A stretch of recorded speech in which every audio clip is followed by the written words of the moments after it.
Je m'appelle Joshua. J'ai 32 ans. Et le jour où j'ai réalisé que je n'appartenais pas vraiment à ma propre famille a commencé par le son d'une notification. Avant que je ne vous raconte comment j'ai fait s'effondrer le monde parfait de mon frère et repris ma vie en main, dites-moi quelle heure il est là où vous êtes et d'où vous regardez dans les commentaires. Je veux voir jusqu'où cette histoire voyage. J'étais à mon bureau, tard un mardi. C'est généralement là qu'on pouvait me trouver. Je travaille dans la gestion de crise. En gros, quand de grandes entreprises ou des gens riches font une bêtise, ils m'appellent pour nettoyer le sang sur le sol avant que la presse ne le sente. Je suis bon à ça. J'ai l'habitude de nettoyer les dégâts. C'est une compétence que j'ai apprise jeune, principalement grâce à ma famille. Je passais en revue un contrat pour un client, sirotant un café tiède, quand mon téléphone s'est allumé. C'était une notification Facebook. Je ne suis pas un grand fan des réseaux sociaux. Je n'ai pas le temps pour ça, mais c'était une identification de ma tante Carole. Vous connaissez le genre. Elle aime les ragots plus que l'oxygène, postant toujours des photos floues de ses chats ou des mèmes politiques qu'elle ne comprend pas.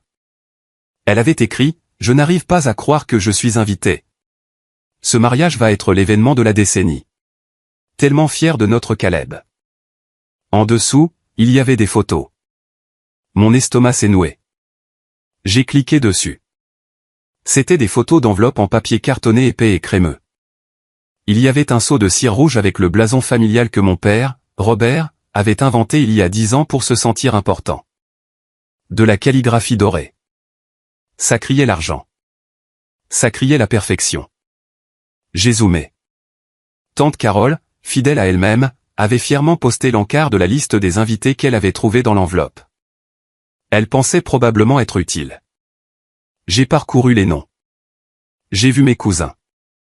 J'ai vu les voisins avec qui nous avons grandi. Des gens qui ont déménagé en Floride il y a 5 ans. J'ai vu les partenaires de golf de mon père. J'ai même vu le nom du facteur qui nous livrait le courrier quand j'avais 12 ans. Nom après nom après nom. Puis j'ai cherché le mien. J'ai cherché une fois, puis 2 fois. J'ai utilisé mon doigt pour suivre l'ordre alphabétique. J. Il y avait Jackson. Il y avait Jérémia. Il n'y avait pas de Joshua. Je me suis adossé à mon fauteuil en cuir. Le silence du bureau vide m'oppressait. C'était sûrement une erreur. Une erreur d'impression. Peut-être que mon invitation avait été envoyée séparément parce que j'étais de la famille. Je veux dire, je suis le frère du marié. Le seul frère. J'ai vérifié mes emails, mes SMS, mon dossier de courrier indésirable. J'avais même vérifié ma boîte aux lettres physiques à mon appartement plus tôt dans la journée. Rien. Mon cœur a commencé à marteler contre mes côtes. Ce n'était pas de la panique. C'était une réalisation froide et accablante. J'ai pris mon téléphone et j'ai appelé mon père. Ça a sonné 4 fois. Il décroche habituellement à la première sonnerie pour Caleb. Pour moi, j'ai toujours l'impression qu'il finit un sandwich avant de répondre. Allô. Sa voix était bourrue, distraite. Salut, papa, ai-je dit, en gardant ma voix stable. Je viens de voir le post de tante Carole sur les invitations de mariage. Oh, ouais. Carole doit apprendre les paramètres de confidentialité, a-t-il grogné. Papa, les jeux interrompus. Je n'en ai pas reçu. Il y a eu une pause. Une longue et lourde pause. Le genre de silence qui vous dit que la réponse va faire plus mal que la question. Je pouvais entendre la télé en arrière-plan. Probablement Fox News ou un tournoi de golf. Bon, a-t-il finalement dit, à ce sujet.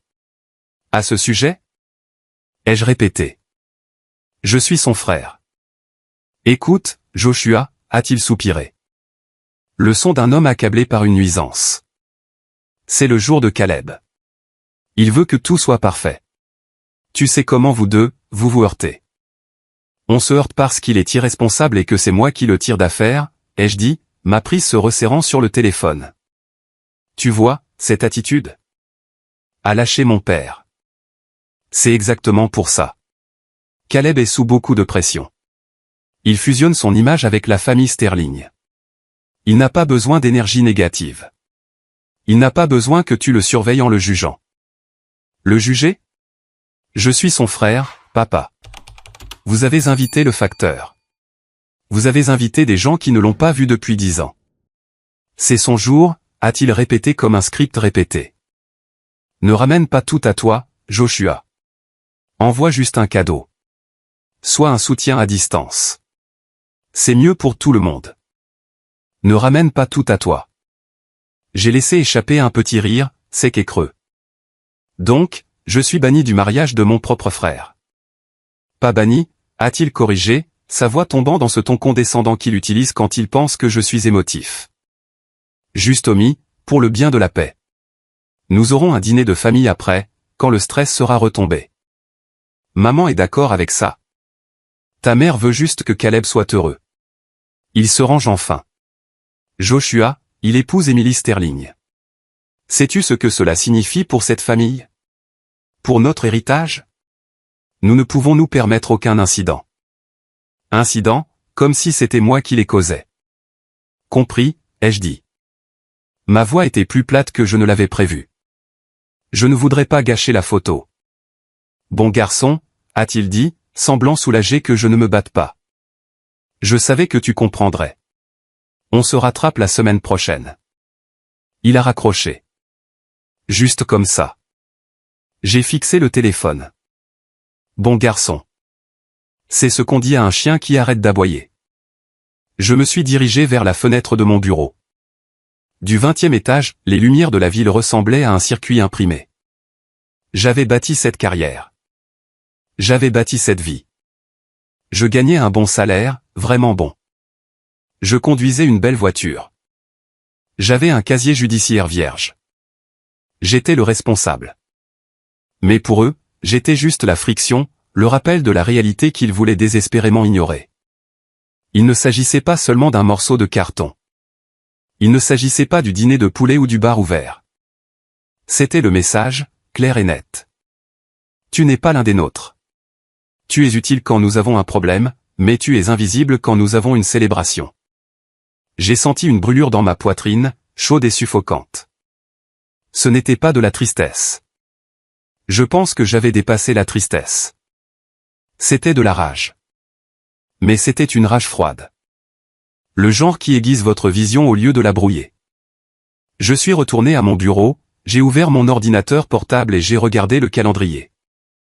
Le mariage était dans 3 semaines, le samedi 15. Je l'ai noté. Pas mariage. J'ai tapé jour de congé. S'il ne voulait pas de moi là-bas, très bien. Je n'y serais pas. Mais j'avais un pressentiment. Un instinct viscéral affiné par 30 ans de vie dans l'ombre de Caleb, qu'ils allaient regretter cette décision. Parce que sans le concierge, les ordures ont tendance à s'accumuler très, très vite. Pour comprendre pourquoi mon exclusion n'était pas un choc, mais juste le dernier clou dans le cercueil, il faut comprendre la dynamique. Il faut comprendre l'enfant prodige et le bouc émissaire. Je suis resté assis dans mon bureau cette nuit-là, incapable de me concentrer sur le travail. Mon esprit a commencé à rejouer la bande, les plus grands succès de l'hypocrisie de ma famille. J'ai ouvert un document vierge sur mon ordinateur et j'ai commencé à taper. C'était comme purger un poison. Point, la Ferrari et la bourse d'études. J'avais 18 ans. Je venais d'être diplômé major de promotion de mon lycée. J'avais travaillé d'arrache-pied pendant 4 ans, étudiant pendant que Caleb faisait la fête. J'ai été accepté dans un prestigieux programme d'été à Londres, une préparation au droit qui venait avec une bourse partielle. Mais j'avais besoin de 15 000 $ pour couvrir le reste. Logement, nourriture, voyage. Mes parents avaient un fonds pour l'université, ou du moins c'est ce qu'ils disaient. Ils m'avaient promis cet argent. 2 semaines avant que je ne doive partir, je suis rentré à la maison pour trouver un cabriolet rouge dans l'allée. Il n'était pas neuf, mais il était tape à accent grave l'œil. Une Ferrari 308 vintage. Pas une voiture pratique, un jouet. Caleb, qui avait 21 ans et venait d'abandonner son 2e semestre universitaire, était appuyé contre elle, portant des lunettes de soleil, ressemblant à une star de cinéma à petit budget. Je suis entré, confus. C'est la voiture de qui? Mon père, Robert, buvait du scotch à la table de la cuisine. Il n'a pas voulu croiser mon regard. Ma mère, Suzanne, essuyait nerveusement le comptoir. C'est à Caleb, a dit maman doucement. Il a besoin d'un coup de pouce, Joshua. Il se sent vraiment déprimé à propos de l'école. Nous avons pensé que cela l'aiderait à se construire une image, tu sais, pour son réseau. Son réseau. Les ai-je fixés? Il livre des pizzas. Maman, quel réseau? Il va démarrer une entreprise, a dit papa en claquant son verre sur la table. Il doit avoir l'air à la hauteur. Il faut dépenser de l'argent pour en gagner. D'accord, ai-je dit, une boule se formant dans mon estomac. Mais qu'en est-il de mon voyage? La compte est du lundi. Silence. À ce sujet, a dit papa. Nous avons dû utiliser les liquidités pour la compte de la voiture et l'assurance. Sais-tu combien coûte l'assurance d'une Ferrari pour un jeune de 21 ans? Vous avez dépensé mon fonds universitaire pour une Ferrari? Ma voix s'est brisée. Je sonnais comme un enfant et je détestais ça. Ce n'est pas ton fonds, a lâché papa. C'est l'argent de la famille, et en ce moment, ton frère en a plus besoin. Tu es intelligent, Joshua. Tu te débrouilleras. Postule à nouveau l'année prochaine ou prends un prêt. Tu es le capable. Le capable. C'était leur mot de code pour « celui dont nous n'avons pas à nous soucier, donc nous n'avons pas à nous en soucier ». Caleb a eu la voiture. J'ai perdu le programme de Londres. J'ai fini par aller dans une université d'État et travailler 2 emplois pour payer mes études. Caleb a détruit la Ferrari 6 mois plus tard, en se pavanant devant une fille. Point 2, la Porsche et la conduite en état d'ivresse. Avance rapide de 5 ans. J'avais 26 ans, je débutais tout juste au cabinet. J'étais épuisé, essayant de faire mes preuves. Mon téléphone a sonné à 2 heures du matin. C'était maman. Elle était hystérique. C'est Caleb. Il a des ennuis. J'ai pris la voiture. J'ai toujours pris la voiture. Je les ai trouvés sur une route secondaire. De la fumée s'élevait du capot d'une Porsche Cayenne. Un autre investissement d'image pour lequel mes parents s'étaient portés garants. Ils l'avaient enroulé autour d'un poteau électrique. Caleb était assis sur le trottoir, empestant la tequila. Il n'était pas blessé, juste effrayé. Papa était déjà là, faisant les 100 pas. L'agent Miller est en route, a dit papa en me saisissant les épaules. Ses yeux étaient fous. Joshua, écoute-moi. Caleb est en lice pour cette promotion au cabinet de courtage. S'il est accusé de conduite en état d'ivresse, c'est fini. Son permis, son travail, tout. Il aurait dû y penser avant de conduire ivre, ai-je dit, en regardant le SUV de luxe accidenté. Il ne peut pas prendre la responsabilité, a sifflé papa. Toi. Tu as un casier vierge. Tu es avocat. Tu sais comment gérer ça. Dis que c'était toi qui conduisais. Es-tu fou? Me suis-je dégagé? Je ne vais pas prendre un crime pour lui. C'est un délit mineur. A crié papa. S'il te plaît, Joshua, pour la famille. Ne sois pas égoïste. Égoïste. Je n'ai pas dit que je conduisais. J'ai tracé la ligne là. Mais j'ai fait quelque chose de presque aussi stupide. J'ai utilisé mes relations juridiques. J'ai demandé des faveurs que je n'avais pas encore méritées. J'ai obtenu que les charges soient réduites à une conduite imprudente. J'ai payé l'amende de ma propre poche parce que papa a dit qu'il était, à court de liquidités, en ce moment. J'ai sauvé la carrière de Caleb. Et comment m'a-t-il remercié? À Thanksgiving cette année-là, il a raconté à tout le monde l'histoire de l'accident. Mais dans sa version, la route était verglacée et c'est moi qui avais paniqué et lui avais donné de mauvais conseils juridiques qui lui avaient coûté une amende. Tout le monde a ri. Papa a hoché la tête. Joshua est toujours si à cheval sur les règles, a-t-il dit. Pas de jugeote. Point 3, l'anniversaire. Mon 30e anniversaire, une étape importante. Maman a insisté pour organiser un dîner. Juste la famille, a-t-elle dit.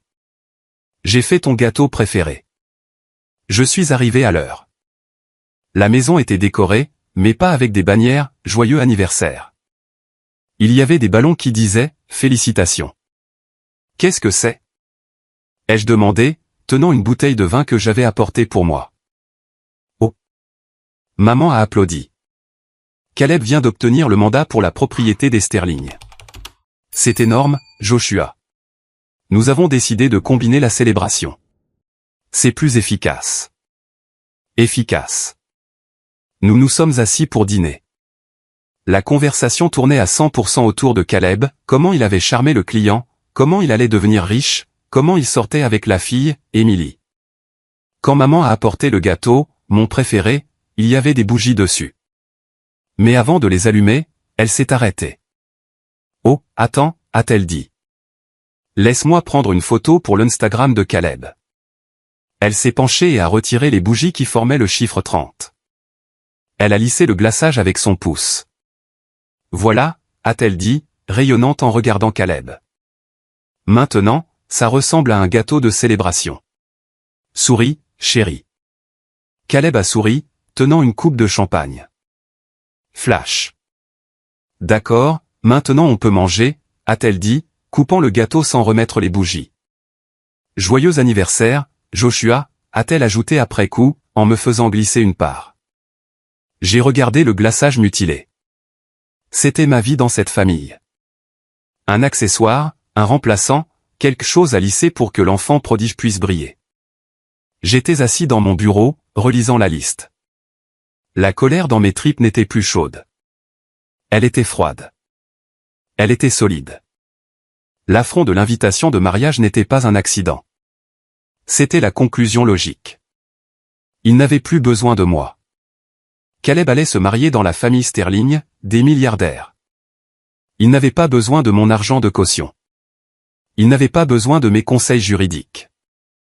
Il avait un nouveau filet de sécurité, un bien plus grand et plus brillant. Alors, j'ai été écarté. Très bien, ai-je murmuré à la pièce vide. Vous voulez faire ça sans moi? Bonne chance. Je ne savais pas alors que la chance était la seule chose qui allait leur manquer très, très vite. Le matin du mariage, le ciel était de cette nuance de bleu parfait et insultant. Vous savez, le genre où la nature semble conspirer avec les gens qui vous ont fait du mal pour leur offrir une toile de fond impeccable. Techniquement, je n'avais rien à faire, pas de costume à récupérer, pas de discours à répéter, pas de devoir de témoin. J'étais le frère du marié et j'étais assis sur mon canapé en jogging, buvant du café noir. Mon amie Elena est passée vers midi. Elena est mon associée au cabinet, une femme à la langue acérée qui sait où tous les cadavres sont enterrés parce qu'elle m'a aidé à creuser les tombes. Elle a apporté une bouteille de bourbon cher et un regard de pitié que je voulais effacer de son visage. Arrête de me regarder comme si j'étais un chien abandonné, ai-je dit en ouvrant la porte. Non, a-t-elle dit en passant devant moi. Je te regarde comme un homme qui vient d'échapper belle. Tu sais, les mariages ne sont que des funérailles avec du gâteau. Nous nous sommes assis sur mon canapé. J'avais éteint mon téléphone. Je voulais prétendre que ce jour n'existait pas. Nous avons regardé un film d'action sans intérêt. Nous avons commandé une pizza. Pendant quelques heures, ça a marché. J'ai presque oublié qu'à 80 km de là, toute ma lignée célébrait mon exclusion. Mais on ne peut pas échapper à Internet. Vers 15 heures, le téléphone d'Elena a vibré. Puis il a sonné. Puis il a commencé à vibrer comme s'il avait une crise d'épilepsie. Elle a froncé les sourcils en regardant l'écran. Joshua, ignore-le, ai-je dit. C'est probablement le travail. Ce n'est pas le travail, a-t-elle dit lentement. C'est. Waouh. C'est ta tante Carole. Elle est en direct sur Facebook. Je ne veux pas voir ça. Tu as vraiment besoin de voir ça, a dit Elena, sa voix changeant. Ce n'était plus de la pitié. C'était du choc. J'ai pris le téléphone. La vidéo était tremblante, enregistrée verticalement. On aurait dit qu'elle était filmée de sous une table ou derrière une plante. L'audio était un mélange de larcènes aigus et de cris. Oh mon Dieu, a chuchoté la voix de tante Carole depuis derrière la caméra. Quelqu'un enregistre ça? Il a pété les plombs. La caméra a sursauté et s'est concentrée sur la piste de danse. La salle de réception était magnifique. Des lustres en cristal, des fenêtres du sol au plafond, des roses blanches partout. Mais le centre de la pièce était une zone de guerre. Il y avait Caleb, mon frère, l'enfant prodige. Il n'avait pas l'air prodige. Il avait l'air dérangé. Sa veste de smoking était déchirée à l'épaule. Son nœud papillon avait disparu. Son visage était un masque de rage violette, les veines saillantes dans son cou. Et il avait les mains sur la mariée. Il ne la serrait pas dans ses bras. Il l'agrippait. Une main était serrée autour de son bras. L'autre était emmêlée dans ses cheveux de mariage parfaitement coiffés et coûteux. Il lui tirait la tête en arrière. « Souris !» criait-il. L'audio saturait tellement il criait fort. « Pourquoi tu ne peux pas simplement sourire ? Tu ruines mes photos.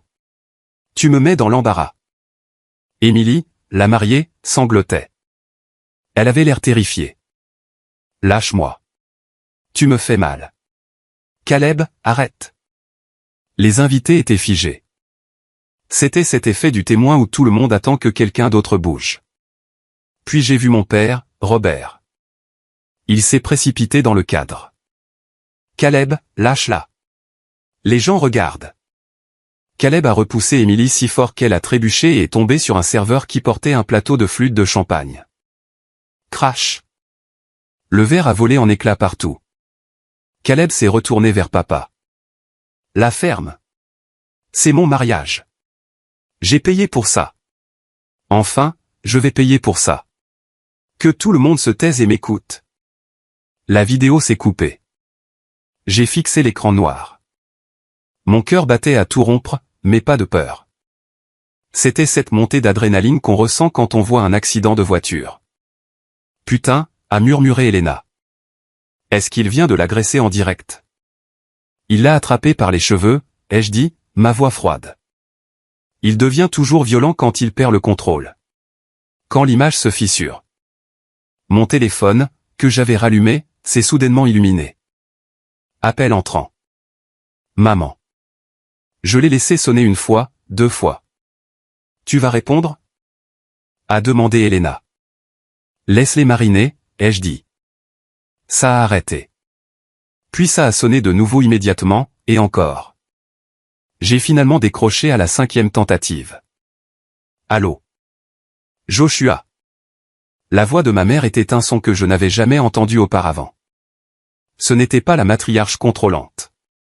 Ce n'était pas la douce manipulatrice. C'était de la panique pure et brute. Elle hyperventilait. Joshua, Dieu merci. Tu dois venir. Tu dois venir tout de suite. Je pensais que je n'étais pas invité, ai-je dit. Je pensais que ma présence créerait des tensions. Arrête ça. A-t-elle crié. Ne sois pas cruel maintenant. C'est un désastre. Caleb, il fait une dépression. Il s'est enfermé dans la suite nuptiale. Il a un couteau. Il dit qu'il va se faire du mal. Il ne laisse personne entrer. J'ai ressenti une pointe d'inquiétude. Instinctive, biologique, mais je l'ai repoussée. Appelle la police, maman. Non, pas de police. A-t-elle hurlé. Les Sterling menacent déjà de nous poursuivre. Si la police vient, il aura un casier. Ce sera la fin de tout. Tu sais comment lui parler. Il t'écoute. Tu es le seul qui puisse le calmer. Il m'écoute? Ai-je ri. Un aboiement sec. Depuis quand? Depuis qu'il a démoli la Ferrari? Depuis qu'il a été arrêté pour conduite en état d'ivresse? Il ne m'a jamais écouté. Il m'utilise. S'il te plaît, a-t-elle sangloté. Je t'en supplie. C'est ton frère. Il crie ton nom. Il n'arrête pas de dire « Où est Joshua ?» Pourquoi Joshua n'est pas là? Ça m'a arrêté. Bien sûr, maintenant que les murs s'effondraient, il voulait que l'architecte vienne les consolider. Si je viens, ai-je dit lentement, je viens à mes conditions.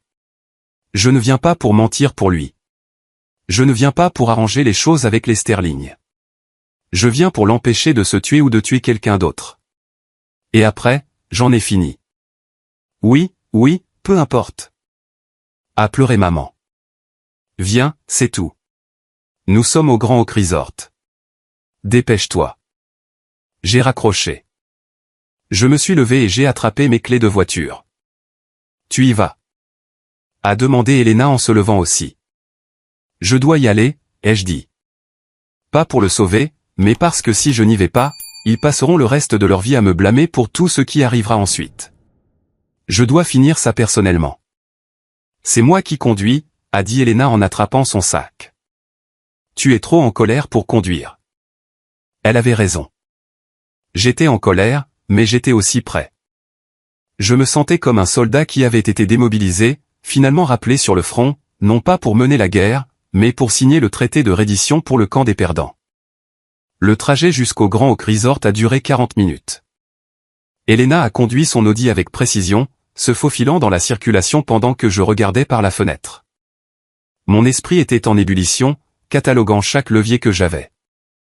Je n'allais pas y aller les mains vides. J'ai ouvert mon application bancaire sur mon téléphone. J'ai ouvert les emails que j'avais gardés pendant des années. Le dossier, en cas d'urgence, que j'avais prié de ne jamais avoir à utiliser. Nous sommes arrivés sur les lieux. C'était magnifique. Un immense manoir colonial avec des piliers blancs, entouré de jardins bien entretenus. Mais l'ambiance était mauvaise. On se serait cru sur une scène de crime. Des voitures de police étaient à la grille. Les gyrophares clignotaient, mais pas de sirène. Je suis de la famille, ai-je dit à l'agent au poste de contrôle. Joshua, le frère. Il a regardé son presse-papier. Vous n'êtes pas sur la liste, monsieur. J'ai failli rire. Croyez-moi, ils veulent que je sois à l'intérieur. Passez-le à la radio. Il l'a fait. Une seconde plus tard, la grille s'est ouverte. Même la police faisait partie de la confusion. Le parking était un cimetière de richesses. J'ai vu des Bentley, des Mercedes classe G, quelques Ferrari. Les gens se tenaient près de leur voiture en petits groupes, chuchotant. Les femmes tenaient leurs talons. Les hommes avaient desserré leurs cravates. Ils avaient l'air sous le choc. Nous avons garé ma modeste berline à côté d'une Rolls-Royce Phantom qui appartenait à Monsieur Sterling, le père de la mariée. Je suis sorti. L'air sentait le jasmin et le litige imminent. Je me suis dirigé vers l'entrée principale. Elena me suivait à quelques pas, mon témoin silencieux. Mon père attendait aux immenses portes doubles. Il avait l'air d'avoir 10 ans de plus qu'au téléphone la semaine dernière. Son smoking était froissé, son visage gris. Quand il m'a vu, ses yeux ont brillé d'un mélange de soulagement et de colère habituel. Tu as pris ton temps, a-t-il lâché. Pas de « merci ». Pas de « désolé ». Juste une accusation. La circulation, ai-je dit calmement. Où est-il? Il est dans la loge. Il a barricadé la porte. Émilie et Dieu sait où. Son père menace de nous détruire. Joshua, nous détruire. Robert a attrapé mon bras. Sa prise était douloureuse. Tu dois arranger ça. Parle à Sterling. Dis-lui que c'est un épisode médical. Dis-lui que Caleb a été sous tension. On peut présenter ça différemment. On peut dire que c'était une réaction à un médicament. J'ai retiré mon bras. C'est ce qu'on fait? Mentir encore? Ce n'est pas mentir, a sifflé Robert, des postillons volants. C'est limiter les dégâts. C'est ton travail, n'est-ce pas? C'est ce que tu fais. Je le fais pour les clients qui me paient, ai-je dit en entrant dans son espace personnel. Et je le fais pour les gens qui me respectent. Tu ne voulais même pas de moi dans ce bâtiment il y a 1 heure. Robert a levé la main. Un réflexe instinctif de me gifler pour me soumettre, comme il le faisait quand j'étais adolescent. Je n'ai pas bronché. J'ai attrapé son poignet en plein vol. Je l'ai tenu là. Je n'ai plus 18 ans, Robert, ai-je dit, ma voix basse et dangereuse. Et tu n'es plus celui qui a le chéquier. Baisse ta main. Il m'a regardé, choqué. Il a vu quelque chose dans mes yeux qu'il n'avait jamais vu auparavant. Il a vu la fin de son autorité. Il a lentement baissé son bras. Sors-le de là, c'est tout, a-t-il murmuré, vaincu. Avant que le SWAT n'intervienne. Je suis passé devant lui pour entrer dans le hall.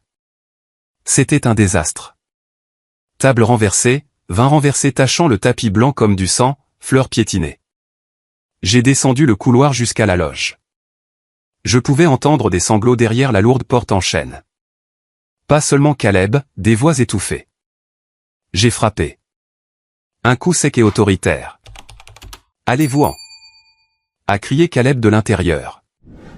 Je vais le faire. Je jure que je vais me couper les veines. C'est Joshua, ai-je dit. Silence. Puis un bruit de pas traînant. Le verrou a cliqué. La porte s'est entr'ouverte. Je l'ai poussée et je suis entré. La pièce était détruite. Miroir brisé. Chaise renversée. Caleb était assis par terre dans un coin, serrant un couteau à gâteau en argent. Il ressemblait à un enfant effrayé dans le costume d'un homme en ruine. Mais il n'était pas seul. Émilie était là. Elle était assise sur un canapé à l'autre bout de la pièce. Ses genoux ramenés contre sa poitrine. Sa robe, une création sur mesure de Vera Wang, était déchirée à l'épaule. Son maquillage était strié de larmes. Elle tremblait. Monsieur Sterling, son père, se tenait au-dessus d'elle, protecteur, son visage un masque de fureur. « Qu'est-ce que tu fais ici ?» Caleb a levé les yeux vers moi, les yeux injectés de sang. « Tu es venu te réjouir ? Tu es venu voir le spectacle de monstres. Je suis venu parce que maman a dit que tu allais te faire du mal, ai-je dit en regardant le couteau. Lâche-le, Caleb. Tu ne vas pas l'utiliser. Tu t'aimes trop. Tu ne me connais pas, a-t-il craché. Tu ne connais pas la pression. Tout le monde qui me regarde. Tout le monde qui s'attend à ce que je sois parfait. Et elle. Il a pointé le couteau vers Émilie. Elle n'écoutait pas. Elle n'arrêtait pas de me harceler à propos du timing, des photos. Je voulais juste qu'elle se taise. Alors tu l'as attaquée. Ai-je demandé. Je ne l'ai pas attaquée. A crié Caleb. Je la corrigeais. Je l'ai attrapée pour qu'elle me regarde. C'était un accident. J'ai glissé. Tu l'as traînée par les cheveux, a dit Monsieur Sterling, sa voix glaciale. J'ai vu la vidéo. Le monde entier a vu la vidéo. C'est sorti de son contexte. A crié Caleb. Joshua, dis-leur. Dis-leur comment le stress affecte les gens. Dis-leur que je ne suis pas fou. Il m'a regardé, désespéré. Il voulait le réparateur. Il voulait le frère qui avait pris la responsabilité de la conduite en état d'ivresse. Il voulait le bouc émissaire pour absorber le péché. J'ai regardé Caleb. Puis j'ai regardé Émilie. Elle a levé les yeux vers moi, ses yeux grands et hantés. Elle n'était pas seulement effrayée. Elle était confuse. Elle réalisait qu'elle avait épousé un inconnu. Dis-leur, a plaidé Caleb. Dis-leur que je suis un type bien. J'ai pris une profonde inspiration. C'était le moment. Le moment que j'avais répété dans ma tête pendant une décennie. Non, ai-je dit. Caleb a cligné des yeux. Quoi? Je ne vais pas leur dire ça, ai-je dit, en déboutonnant ma veste et en desserrant ma cravate. Parce que ce n'est pas vrai. Tu n'es pas un type bien, Caleb. Tu es un tyran qui a été protégé par ses parents pendant 35 ans. Et aujourd'hui, la police d'assurance vient d'expirer. Le silence dans la loge était lourd, suffocant. Même la climatisation semblait avoir cessé de bourdonner. Caleb se releva en se débattant, le couteau à gâteau tombant sur le sol avec un cliquetis. « Qu'est-ce que tu as dit ?»« J'ai dit que j'en ai fini de mentir pour toi, dis-je en avançant dans la pièce. Je ne regardais pas mon frère. Je regardais Émilie. Émilie, est-ce qu'il t'a dit pourquoi je n'étais pas invité aujourd'hui? Émilie secoua lentement la tête, serrant un coussin comme un bouclier. Il a dit que tu étais jaloux. Que tu créais des problèmes. Que tu détestais notre bonheur. D'accord. Je hochai la tête. Le récit du frère jaloux. Un classique. Je me tournai vers Caleb. Lui as-tu parlé de la Ferrari, Caleb? La ferme, siffla Caleb, son visage virant à nouveau à cette teinte violette dangereuse. Ne fais pas ça, Joshua. Lui as-tu parlé de la conduite en état d'ivresse dans la Porsche? Continuai-je, ma voix s'élevant d'un décibel. Celle où tu as conduit ivre, percuté un poteau, et où papa a essayé de me faire prendre la condamnation pour que tu puisses garder ton travail. Monsieur Sterling s'avança. De quoi parlez-vous? Sa vérification d'antécédents était vierge. Bien sûr qu'elle l'était, dis-je. Parce que j'ai payé 10 000 $ à un avocat spécialisé pour la réduire à une accusation de conduite imprudente et sceller le dossier. J'ai payé les amendes. J'ai payé les réparations de la voiture. Caleb s'en est sorti sans une égratignure. C'est un mensonge, cria Caleb, mais sa voix se brisa. Il regarda Monsieur Sterling, la panique montant. Il ment. Il a toujours été jaloux de mon succès. Mon succès? Ris-je. C'était un rire sincère cette fois, alimenté par une pure absurdité. Parlons de ton succès, Caleb. Le grand PDG, l'héritier de l'empire familial. Je sortis mon téléphone. Je tapai sur l'écran et le brandis. C'était un PDF d'un relevé bancaire. Joshua, arrête. C'était ma mère. Elle s'était glissée dans la pièce derrière moi sans se faire remarquer. Elle se jeta sur mon téléphone, mais je le tins hors de sa portée. N'ose pas. Tu vas nous ruiner. Vous vous êtes ruiné vous-même, dis-je en la repoussant. Je me dirigeai vers Monsieur Sterling et lui montrai l'écran. Qu'est-ce que c'est? Demanda Monsieur Sterling en plissant les yeux. Ça, dis-je, c'est le bilan de Miller & Son. L'entreprise de mon père. L'entreprise que Caleb est censé hériter. L'entreprise dans laquelle vous venez d'investir 2 millions de $ comme cadeau de mariage. Les yeux de Monsieur Sterling s'écarquillèrent. Il montre l'insolvabilité. Depuis 2024, confirmai-je. L'entreprise est morte depuis 2 ans. Papa a fait de mauvais investissements.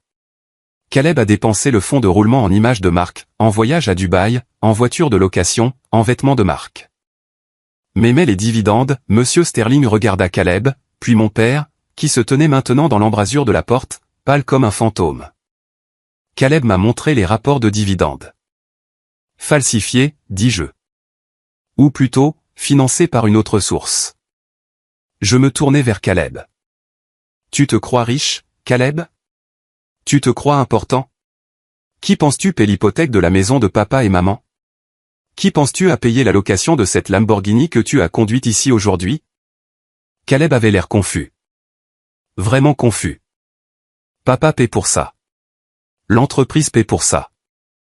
L'entreprise n'a pas d'argent. Rugis-je. Le son rebondit sur les murs.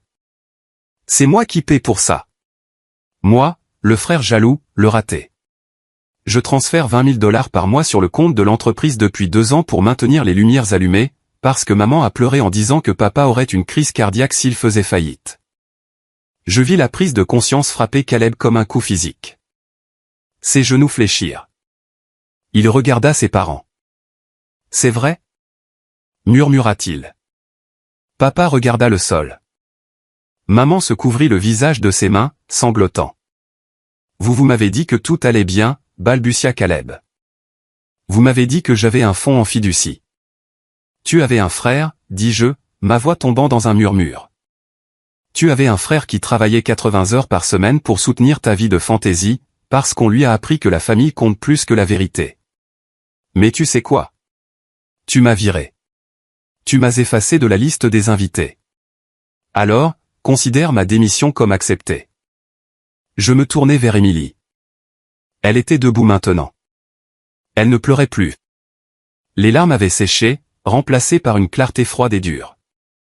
Émilie, dis-je doucement, la bague à ton doigt. Le solitaire de 3 carats. Elle regarda sa main. J'ai payé l'assurance le mois dernier parce que la carte de crédit de Caleb a été refusée, dis-je. Ce n'est pas un héritage. Elle a été achetée à crédit. Émilie regarda Caleb. C'était un regard de pur dégoût. Le regard que l'on donne à quelque chose sur quoi on a marché sur le trottoir. Tu es un imposteur, dit-elle doucement. Émilie, bébé, s'il te plaît. Caleb s'avança vers elle, tendant la main. C'est compliqué. Les finances sont compliquées. J'allais arranger ça. Une fois la fusion réalisée, la fusion? Rit-elle. Un son aigu et hystérique. Tu veux dire ma dot? Tu m'épousais pour payer tes dettes. Non, je t'aime. Cria Caleb. Tu m'as attrapé par les cheveux parce que je ne posais pas correctement pour une photo. Hurla-t-elle. Tu ne m'aimes pas. Tu aimes le reflet de toi-même que tu vois dans mes yeux. Eh bien, devine quoi, Caleb? Le miroir est brisé. Elle attrapa sa main gauche. Elle lutta un instant, tirant la bague sur sa phalange. Elle l'enleva. Elle ne la lui tendit pas.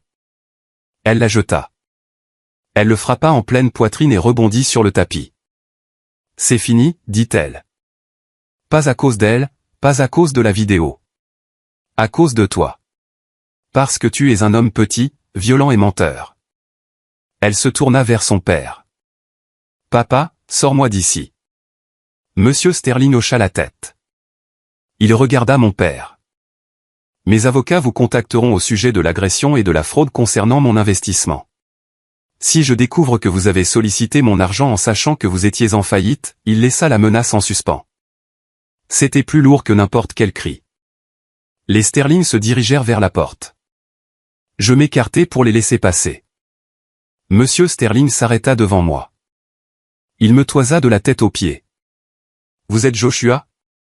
demanda-t-il. « Oui, dis-je. »« Vous auriez dû être celui sur l'invitation, dit-il. »« Vous êtes le seul homme dans cette pièce. » Il sortit avec sa fille. La porte se referma, et nous n'étions plus que 4. Moi, Caleb, maman, papa. Le silence qui suivit fut la chose la plus assourdissante que j'ai jamais entendue. Pendant une longue minute, personne ne bougea. L'énergie dans la pièce avait changé. L'illusion avait disparu. L'enfant prodige n'était plus qu'un homme dans un costume déchiré, sans travail, sans femme et sans argent. Et le bouc émissaire tenait toutes les cartes. Ma mère brisa le silence la première. Elle se précipita vers Caleb, qui fixait le mur d'un air absent. « Oh, mon pauvre bébé » roucoula-t-elle, essayant de le serrer dans ses bras. « Ce n'est pas grave. Elle n'était pas faite pour toi. Elle était trop exigeante. » Je la regardais. C'était fascinant, d'une manière morbide. Même maintenant, face à la ruine totale, son instinct était de réécrire la réalité pour le protéger. Puis mon père se tourna vers moi. Son visage était violet. « Es-tu content ?» gronda-t-il. « Es-tu content maintenant ? Tu viens de détruire cette famille.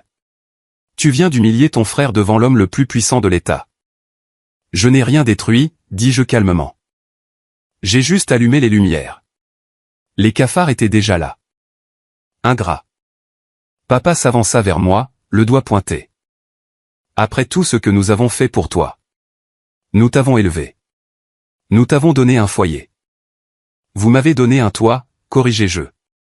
J'en ai fait un foyer. Et au fait, j'ai payé pour ce toit ces 24 derniers mois. Tu penses que l'argent te donne le droit de nous trahir ? Cria papa. La famille reste soudée. Tu aurais dû mentir. Tu aurais dû dire à Sterling que c'était un malentendu. Pourquoi ? Demandai-je. Pour que Caleb puisse la battre en privé la prochaine fois. Pour qu'il puisse vider la fortune des Sterling comme il a vidé la vôtre ? Il a fait une erreur. Pleura maman depuis le sol, berçant Caleb. Il est sensible. Il a 35 ans, maman. Criai-je.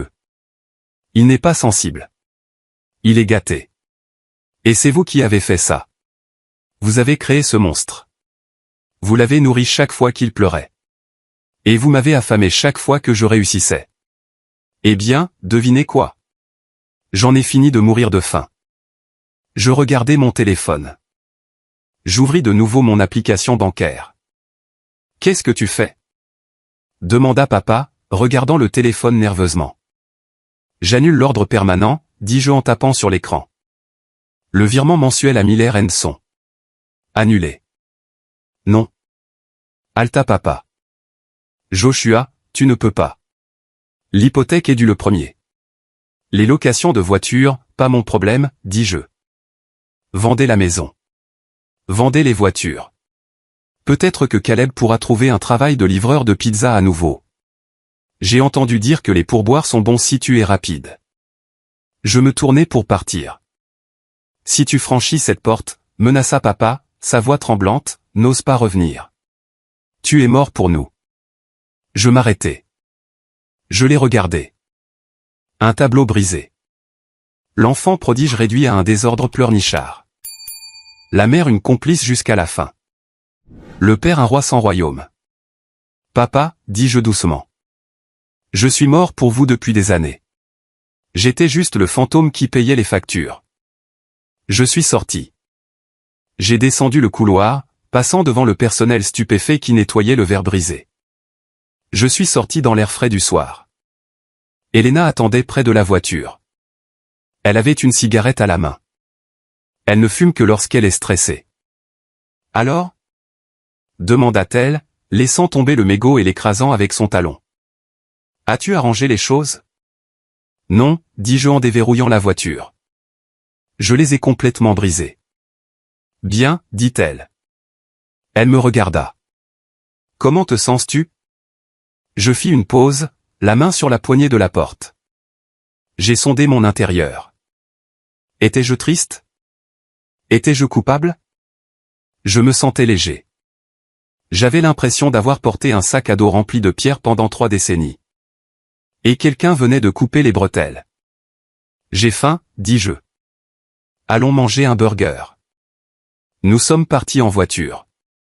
J'ai regardé dans le rétroviseur alors que le Grand Oak Resort s'estompait au loin. J'ai vu les gyrophares des voitures de police entrer enfin par la grille. Probablement appelés par Monsieur Sterling. Mon téléphone a recommencé à vibrer. Des SMS de papa.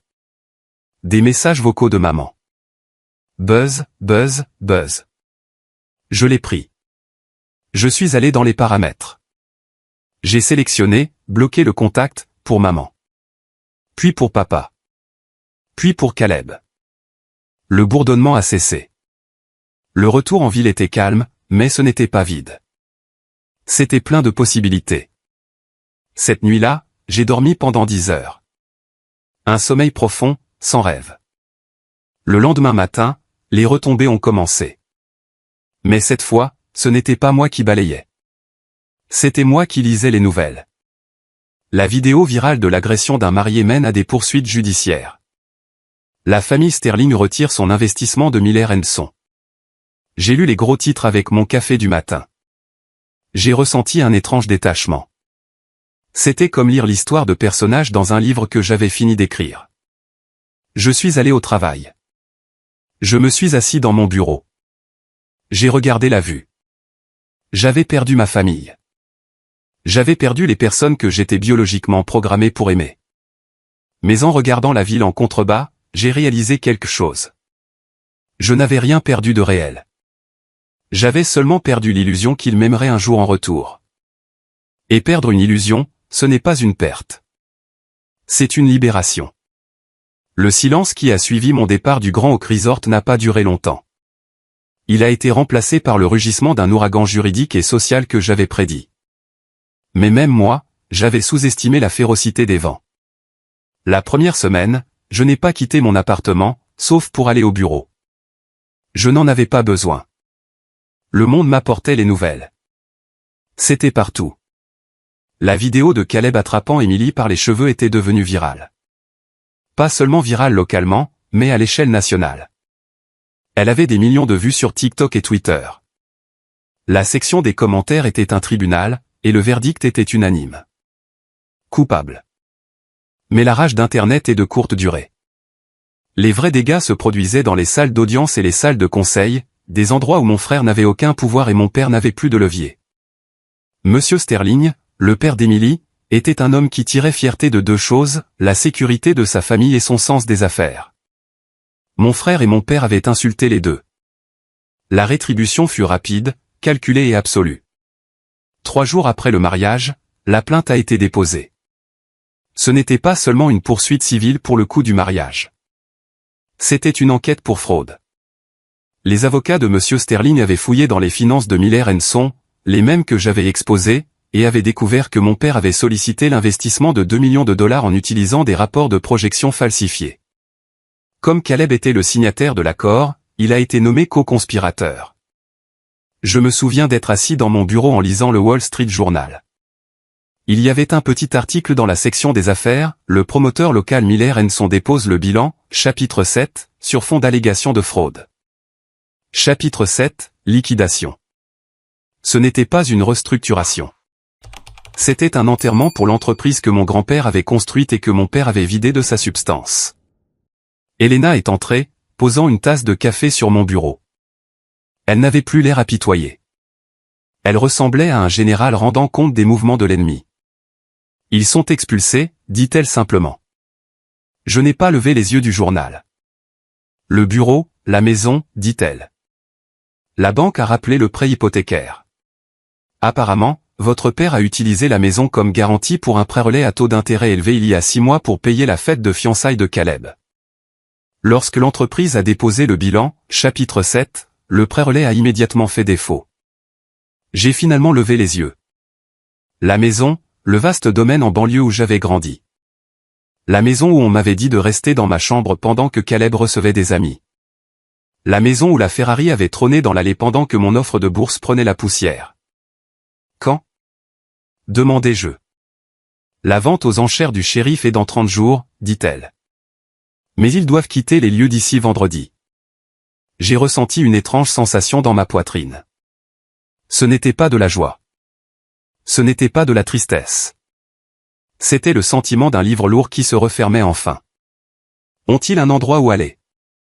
Demandai-je. C'était une question pratique, pas émotionnelle. J'ai entendu dire que votre tante Carole les a accueillis, dit Elena, un sourire en coin sur les lèvres. Dans sa chambre d'amis, celle avec les litières pour chats. J'ai laissé échapper un rire bref et sec. Tante Carole, la reine des commérages qui avait déclenché toute cette avalanche avec une seule publication sur Facebook, était maintenant leur seul refuge. Il y avait une justice poétique là-dedans. Je ne les ai pas appelés. Je n'ai pas offert mon aide. C'était l'ancien Joshua, le réparateur, le bouc émissaire qui pensait pouvoir acheter l'amour avec de la stabilité. Le nouveau Joshua est resté dans son bureau et a signé un contrat avec un nouveau client, une entreprise de technologie qui avait vu comment j'avais géré ma propre crise familiale et avait décidé qu'elle voulait ce genre de clarté impitoyable sous contrat. Les honoraires de ce contrat à eux seuls suffisaient à acheter une petite maison. En parlant d'acheter des choses, j'ai fait quelque chose que j'avais promis à mon moi de 18 ans que je ferais. Je suis allé chez le concessionnaire Porsche. Pendant des années, j'avais conduit des berlines raisonnables, des voitures fiables et invisibles. Je me disais que c'était parce que j'étais pratique. Mais au fond, je savais que c'était parce que j'avais peur. J'avais peur que si j'achetais quelque chose de beau, quelque chose pour moi, on me le prendrait ou on se moquerait de moi pour avoir essayé d'être comme Caleb. Je suis entré sur le parc automobile. Le vendeur m'a jaugé. Jean, blazer, pas de cravate. Il ne s'est pas précipité. Il a probablement pensé que j'étais juste un curieux. Je suis allé directement vers une 911 Turbo S en gris agate. Elle était sobre, puissante, une machine construite pour la perfection de l'ingénierie, pas seulement pour se pavaner chez le voiturier. Le vendeur s'est finalement approché. C'est une bête, dit-il nonchalamment. Mais il y a une liste d'attente. Je ne veux pas attendre, dis-je. Et je ne veux pas de financement. J'ai sorti un chèque de banque. J'étais allé à la banque ce matin-là. L'attitude du vendeur a changé instantanément. La transaction a pris moins d'1 heure. Conduire cette voiture hors du concessionnaire. C'était une expérience sensorielle que je peux à peine décrire. L'odeur du cuir, le poids du volant, le son du moteur derrière moi. Je n'avais pas l'impression de me la raconter. J'avais l'impression d'habiter enfin ma propre vie. J'ai conduit jusqu'à la côte ce week-end-là. Juste conduit. Pas de destination, pas d'obligation familiale, pas de crise à gérer, juste moi et la route. 6 mois passèrent. Le bruit s'est calmé. Internet est passé au scandale suivant. Mais la réalité de ce qui s'est passé s'est concrétisée. Caleb a accepté un accord de plaidoyer pour l'accusation d'agression.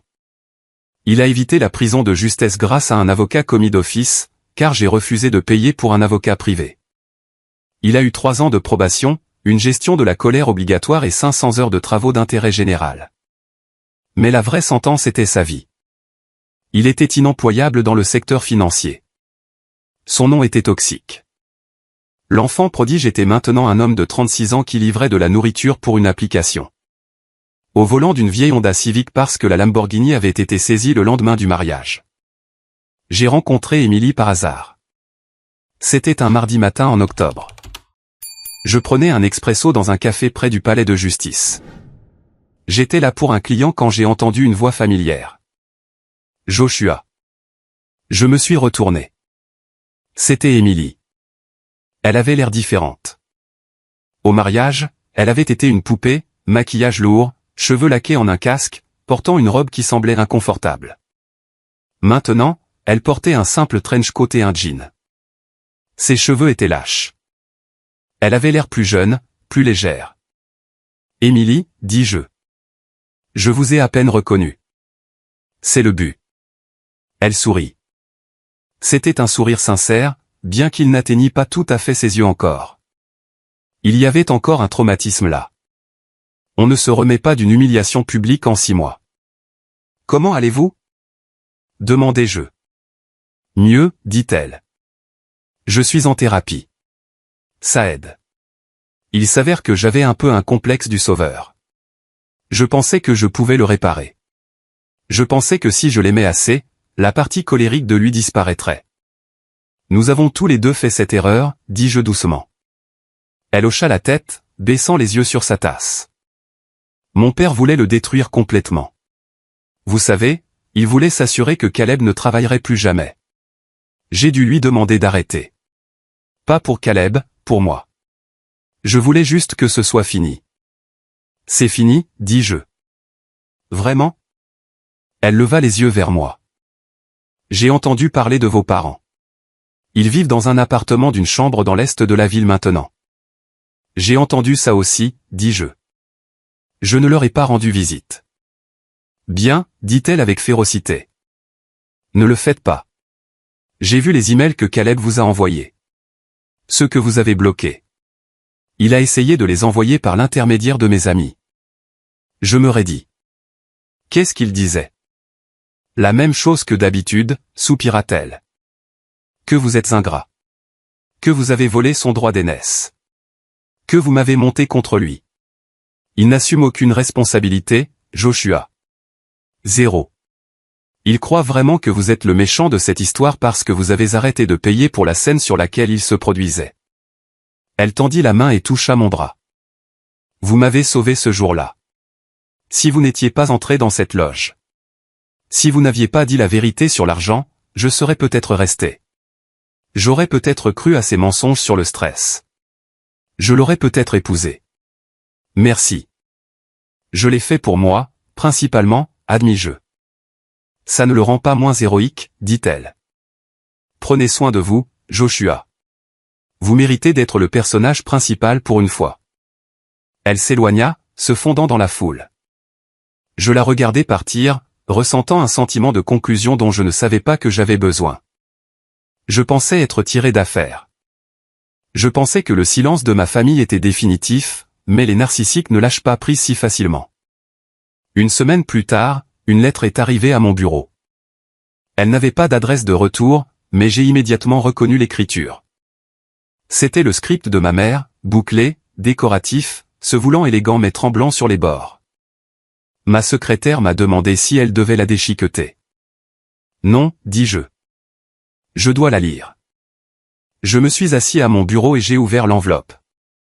Une seule feuille de papier ligné bon marché en est tombée.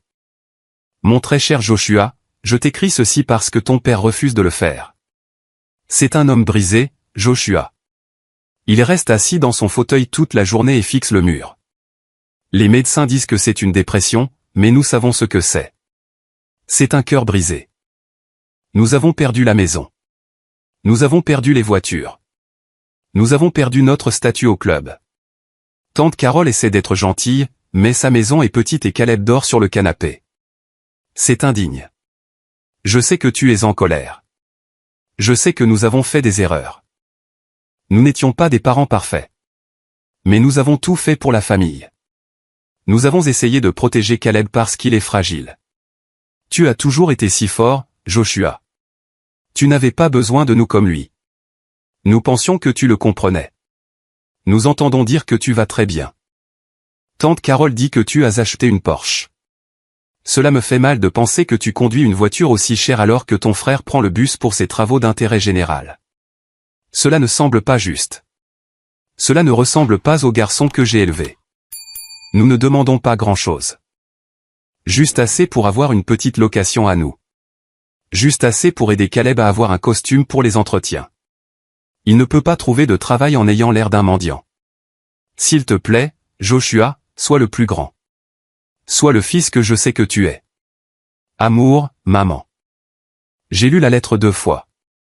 La première fois, j'ai ressenti une lueur de l'ancienne culpabilité, la réponse conditionnée à réparer les choses.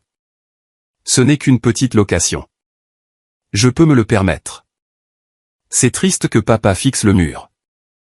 Mais ensuite, je l'ai relu. Tu as toujours été si fort. Tu n'avais pas besoin de nous. C'était le mensonge. C'était le poison. Je n'avais pas besoin d'eux. J'avais besoin d'eux pour venir à ma remise de diplôme. J'avais besoin d'eux pour protéger mon fonds universitaire. J'avais besoin d'eux pour m'inviter au mariage. J'avais besoin qu'ils m'aiment, pas mon utilité. Ils ne me voyaient pas. Même maintenant, dans les décombres de leur propre fabrication, ils ne me voyaient pas. Ils ne voyaient que mon portefeuille et ma force comme une ressource à récolter pour Caleb. Je n'ai pas déchiqueté la lettre. Je l'ai pliée soigneusement et je l'ai placée dans mon coffre-fort. Ce n'était pas une demande d'aide. C'était un reçu. Un reçu pour la transaction que j'avais finalement conclue. Je n'ai pas répondu. Le silence est une réponse. En fait, c'est la réponse la plus forte qui soit. Je suis rentré chez moi ce soir-là, dans mon appartement. C'était calme, mais ce n'était pas le calme vide et solitaire que je ressentais autrefois. C'était le calme d'un sanctuaire. J'avais construit une vie, une vraie. Mes clients me respectaient parce que j'étais bon dans mon travail, pas parce que j'étais le fils de quelqu'un. Mes amis, comme Elena, restaient à mes côtés parce qu'ils aimaient qui j'étais, pas ce que je pouvais leur acheter. J'avais 32 ans. Je n'avais pas de parents, pas de frères, et une liste de contacts téléphoniques bloqués. Et pour la première fois de ma vie, j'étais libre. 1 an plus tard, j'étais sur le balcon d'un nouveau condo que je venais d'acheter. Il surplombait la ligne d'horizon de la ville, la même ville où j'avais passé des années à courir pour éteindre les incendies que ma famille avait déclenchés. C'était Thanksgiving. D'habitude, c'était le pire jour de l'année. C'était le jour où je me rendais au domaine, préparé aux insultes. C'était le jour où je regardais Caleb découper la dinde pendant que papa portait des toasts au potentiel de Caleb, ignorant mes réalisations réelles. C'était le jour où je remettais des chèques pour couvrir des dépenses imprévues juste pour maintenir la paix. Aujourd'hui, il n'y avait pas de trajet, pas d'insultes, pas de chèques. À l'intérieur, Elena riait. Elle et quelques autres amis mettaient la table. Il y avait du vin. Il y avait de la musique, du jazz, pas la musique classique guindée sur laquelle mon père insistait. J'ai regardé les lumières de la ville. J'ai pensé à Caleb. J'ai entendu dire qu'il travaillait dans une agence de location de voitures près de l'aéroport. C'était ironique, vraiment. Le garçon qui avait démoli des Ferrari louait maintenant des Ford Fiesta à des touristes. Je me suis demandé s'il était humble maintenant. Probablement pas. Il racontait probablement à quiconque voulait bien l'écouter qu'il était victime d'une conspiration d'entreprise ou d'un frère jaloux. J'ai pensé à mes parents. Ils étaient toujours dans le petit appartement. Ils survivaient. Ils avaient leur sécurité sociale. Ils savaient l'un l'autre. Ils avaient le récit auquel ils s'accrochaient comme à un radeau de sauvetage. Je me suis demandé si j'étais allé trop loin. Les ai-je humiliés plus que nécessaire? Y avait-il une autre façon de tracer une ligne sans brûler complètement le pont? Le plus délicat quand on se défend enfin, c'est que son corps est tellement habitué au blâme. Il essaie de transformer même votre libération en une autre chose que vous avez mal faite. Mais ensuite, je regarde ma vie maintenant. Je regarde le compte en banque qui grossit parce que je ne le vide pas pour soutenir un mensonge. Je regarde le miroir et je vois un visage qui n'est pas crispé par le stress. Je regarde les gens à l'intérieur de mon appartement. Des amis qui ont vu mes cicatrices et ne m'ont jamais tendu un couteau pour en faire plus. J'ai réalisé quelque chose que je ne m'étais jamais permis de dire à voix haute quand j'étais dans le brouillard. La famille n'est pas un laissez-passer pour vous faire du mal sans conséquence. L'amour sans responsabilité n'est pas de l'amour. C'est du contrôle. Le pardon est un choix, pas une obligation. Et parfois, La forme de vengeance la plus puissante n'est pas de crier, d'exposer ou même de partir en flammes. C'est de refuser tranquillement et fermement d'être la personne qu'ils peuvent blesser et sur laquelle ils peuvent compter ensuite pour arranger le récit. C'est à vous de décider quel rôle vous jouez dans votre propre histoire. Êtes-vous le personnage secondaire, le bouc émissaire, le réparateur? Ou prenez-vous enfin le rôle principal et laissez-vous les autres s'adapter ou s'effacer au loin? Après tout ce qui s'est passé, je n'ai pas eu une fin familiale heureuse et parfaite. Je n'ai pas eu la réconciliation larmoyante où ils ont réalisé ma valeur. J'ai eu quelque chose de mieux. J'ai eu une vie où je sais que je peux survivre sans leur approbation. Une vie où mes limites ne sont pas sujettes à débat. Et une histoire qui, pour une fois, m'appartient entièrement. La porte du balcon s'est ouverte. Joshua a appelé Elena. La dinde est prête. Et ne t'inquiète pas, je ne l'ai pas brûlée. J'arrive, ai-je dit. J'ai jeté un dernier regard à la vue. Le soleil s'était couché et la ville brillait. C'était magnifique. J'ai tourné le dos au ciel sombre et vide et je suis entré dans la lumière, dans la chaleur, dans le bruit des gens qui se souciaient vraiment de moi. J'ai fermé la porte derrière moi, et je l'ai verrouillée. Si vous lisez ceci, peut-être que vous êtes le Joshua de votre famille. Peut-être qu'on vous a dit que vous étiez dramatique pour avoir réagi à la cruauté. Peut-être qu'on vous a tellement édité de votre propre histoire que vous avez commencé à croire que vous n'y aviez pas votre place. Voici la leçon que j'ai apprise à la dure.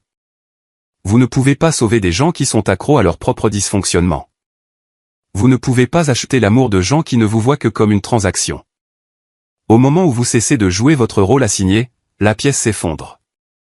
Laissez-la s'effondrer. C'est effrayant de s'en aller. C'est effrayant d'être celui qui dit « ça suffit ». Mais de l'autre côté de cette peur se trouve une liberté que vous ne pouvez pas imaginer. C'est le moment qui a tout changé pour moi. Pas le moment où j'ai fait mon premier million ou le moment où j'ai acheté la Porsche. C'est le moment où j'ai regardé les gens qui m'ont élevé et j'ai réalisé que j'avais le droit de les dépasser. Merci d'avoir écouté mon histoire. Merci d'avoir traversé ce feu avec moi. Ce n'était pas facile à revivre, mais ça fait du bien de finalement le déposer.